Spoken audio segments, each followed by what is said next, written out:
Princess Garden, a puzzle by Eurographics, 500 pieces and with large pieces.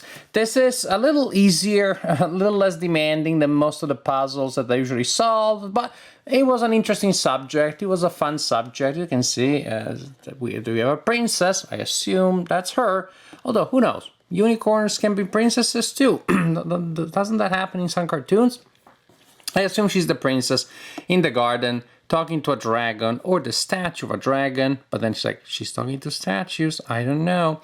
And the unicorn is here, minding his or her own business and maybe feeling a bit jealous. Hey, the princess is talking to a dragon that may or may not be a statue. How about me? So, this puzzle was given to me for Christmas by my daughter, so I was very excited to receive it, and it was very important and, you know, somewhat significant for me to also solve it. And from my experience of being an administrator for the Jigsaw Puzzler Facebook group, it seems to me that the vast majority of habitual puzzlers are women. And maybe that's also why I see a lot of puzzles about women on the group. And so I thought this could be relevant for puzzlers out there who are women and or interested in puzzles about women. So 500 pieces, large pieces, so a good puzzle if you want to solve it with maybe younger puzzlers or senior puzzlers or just people like me that are mentally exhausted after a year of quarantine. This is what the puzzle looks like in all of its glory. The image is very nice, no doubt. The quality of the image is very nice. The print, the colors, so vivid, so vibrant.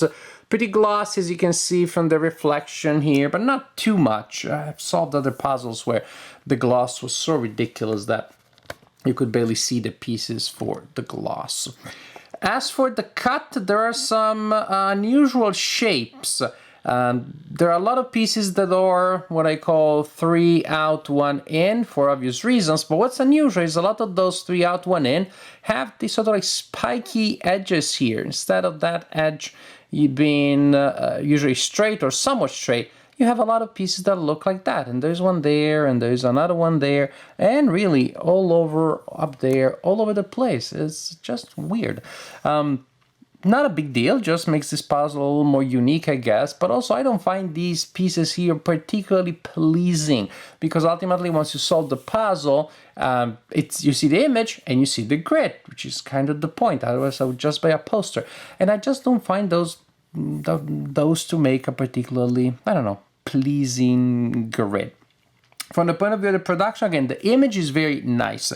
The fit was a little loose. I would say looser than other puzzles by Eurographics. I solved a lot of their puzzles in the past. And now, okay, now, even like this, oh, there you go, so it's already falling apart. You know, when a puzzle has been solved, and all the pieces are holding each other, you should be able to lift a corner without too much distress. But the puzzle, again, as you can see, the fit was a little looser than I like, which means, of course, if I start solving an area somewhere and then I'm just gonna move a couple of pieces without destroying them, I just couldn't.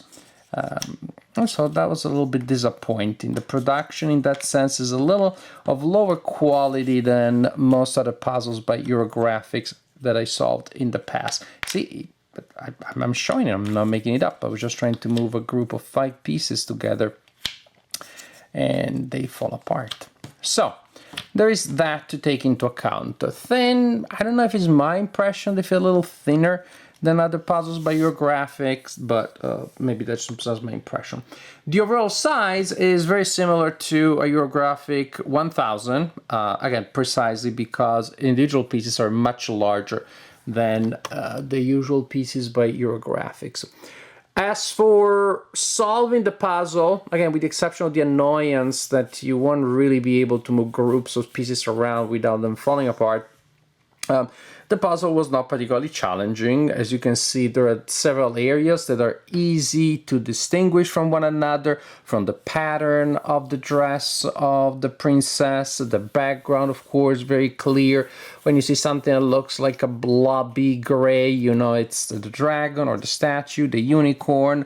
Actually, after solving the edge and the dress of the princess, I worked on the flowers because, again, those also stood out very well.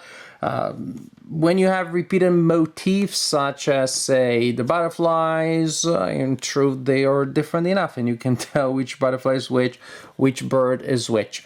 So you just take it one chunk at a time. I remember with fondness how easy and fun it was to solve this part of the pattern here with this thick texture of red and yellow leaves. So fun to solve, not challenging, I would say, at all.